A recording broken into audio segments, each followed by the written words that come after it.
Two balls and a strike to count on Taylor. Reyes fires, swinging a drive, deep left field. This is way back. Walk him off. Let's Taylor.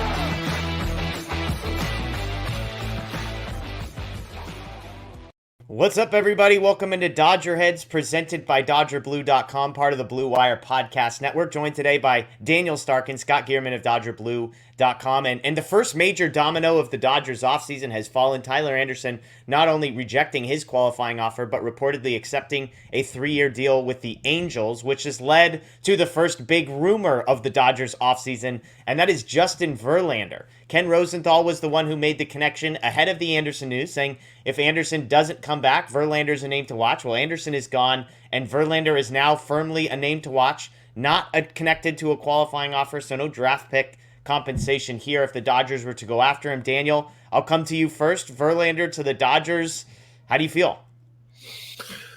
I mean, look, I don't like anyone from that Astros team still. But with that being said, I think he makes a lot of sense for the Dodgers when you take, the emotions out of it. He's pretty much exactly what the Dodgers are looking for. Like you just said, he doesn't have a qualifying offer attached to him, so they wouldn't have to give up a draft pick. We know the Dodgers like doing those, short-term, higher AAV deals. And I'm guessing that's what Verlander is looking for. He's about to turn 40. And he's still really good. He's coming off one of his best seasons. He's going to win the Cy Young. His velo coming back from Tommy John is right where it's always been. Like, he still throws really hard. So I think if you take the emotions out of it, it honestly, it makes a lot of sense. Yeah, I mean, it's with as much hate as former Astros players get, Justin Verlander kind of gets let off the hook a little bit because he was a midseason trade to that team. So I'm not going to say he was involved in it. He was around it. He was with that team.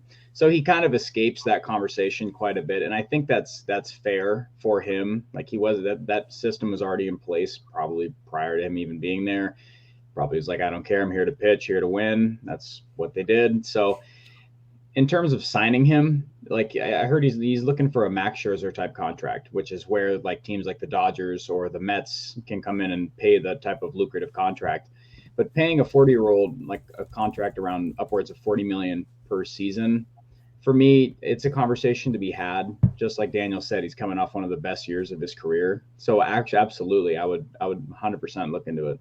Yeah, the fear for me, Scott, is if we're talking a Scherzer-type deal, I'm fine with Scherzer-type money. I'm not fine with Scherzer-type length. He signed a 3-year, $130 million deal. Now, when I look at Verlander, the pitcher, again, like, let's try our best to separate Verlander, the pitcher, from Verlander, the person, and the Astros thing.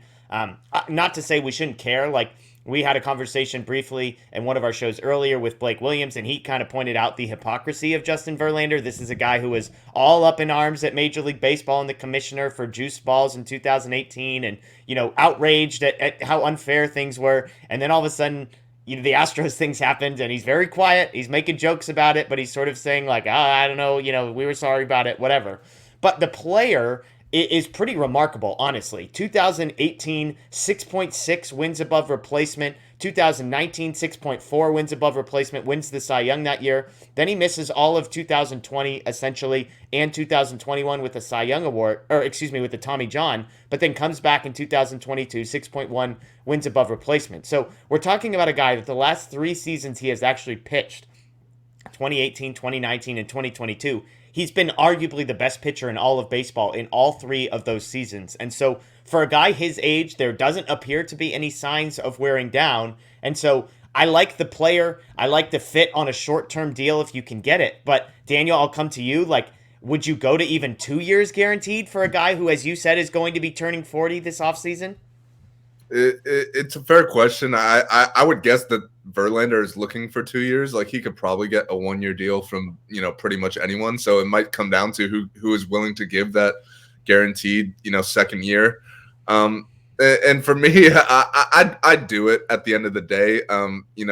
Looking at the starting pitching market, there isn't a whole lot out there as far as free agents go. Like, DeGrom's also out there, but he's going to want more years than 2.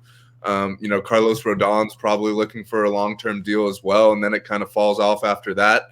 I'm not exactly sure who's out there as far as trades go. So if you're looking for a top of the rotation starter, it's not like they're just out there to be had, So if you want Verlander, you probably have to give him that second year. Ideally, it'd be a 1-year deal, high money. But I think at the end of the day, I'd give that second year. If he gives you one, exceptional year like he just had, and then kind of falls off in the second year, I still think that's worth it. Yeah, Scott, for a team that, again, I say it all the time, they want quality over quantity. Verlander, as of today, is giving you both of those things. But for a 2-year deal, I guess the optimistic side of me would be, okay, he's coming off of a season in which he just made 28 starts through 175 innings. As I said, he basically 2016, 17, 18, 19, the last 4 full seasons before this one, he's 200 plus innings in every single one of those. This is a guy who's been remarkably durable in his career, exceptional with the exception of 2015 and then the Tommy John surgery. He's basically making 30 starts and giving you 200 innings every single time. So if you can get 1 year of 28-ish starts from him next year, but even if as a 41-year-old, we're looking at a guy who maybe gives you 18, he's sort of on the Kershaw plan where can you get 20 to 22 starts, it's probably still going to be effective, I would imagine. So Scott, I'll throw numbers at you. 2 years, $84 million for Verlander. Is that a grade A trade as far as you're concerned for the Dodgers? Signing for the Dodgers? Yeah, absolutely. I mean, Verlander, the pitcher, he's been phenomenal in the regular season. The time he's been out there, this year was incredible. Like under the radar, like people knew what he was doing, but in the American League, people, if you weren't paying attention, you had no clue, or you just don't care for the Astros at all, which is fair. But Justin Verlander in the last 2 years, like his last 2 postseasons, has been horrific in the playoffs. If you pull it up, I think in his last, I don't know, I'm not going to shout the numbers out, but it's like his last 55 and a third, he's allowed, I think, 30 earned runs. Just something to remember. He's the one that if Clayton Kershaw gets all the criticism in the world for having, oh my gosh, he allows 2 earned runs, it's a blow up start. Verlander's getting rocked, but that's the only thing to note. But as far as durability in the regular season and what he's going to give you as a power pitcher, I think the Dodgers need that. They've lacked that without Walker Buehler, and I think that's something aside from his postseason blunders. I think I would love Justin Verlander. That's just for me. I think that's a signing that they should definitely explore, and if he's willing to go for it with a 2-year contract, absolutely. If he was willing to go through the Tommy John process late in his career, I think he's going to want some years. I don't think it'll be as dead set to get a 3-year deal, but I think if it's out there, just like a Scherzer thing, 2-year with a third with a player, or 2 with a player as a third, I think that's something if it's offered, he'll take that.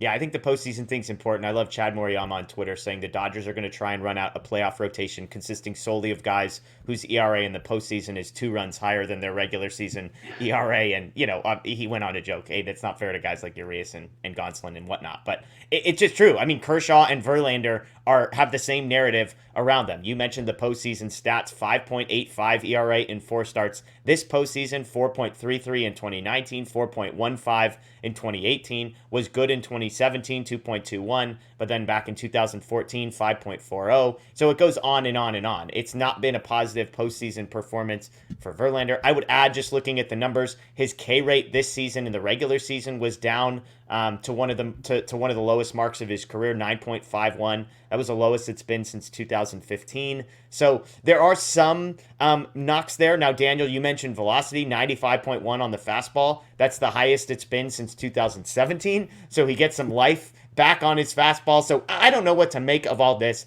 I'll just end briefly. Combining the player and the person, Daniel, are you yes or no on your desire to sign Justin Verlander?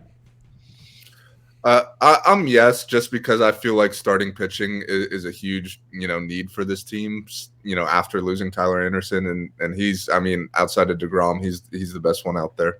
Okay, so Daniel's plugging his nose as he signs Justin Verlander. Scott, are you I would not be thrilled with, adding Ben Verlander to the fan base. I'll just say that. Yeah. Scott, Daniel's plugging his nose as he says yes. Do you have to plug your nose to say yes, or do you say it with a clear conscience?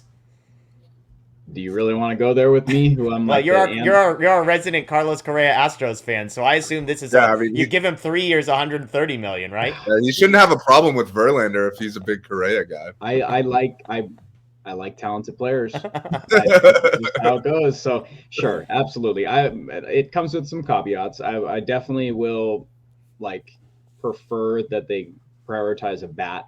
And I think that if they just go with, premier starting pitcher, I won't be okay. Like I need to see them go out and couple that with a bat.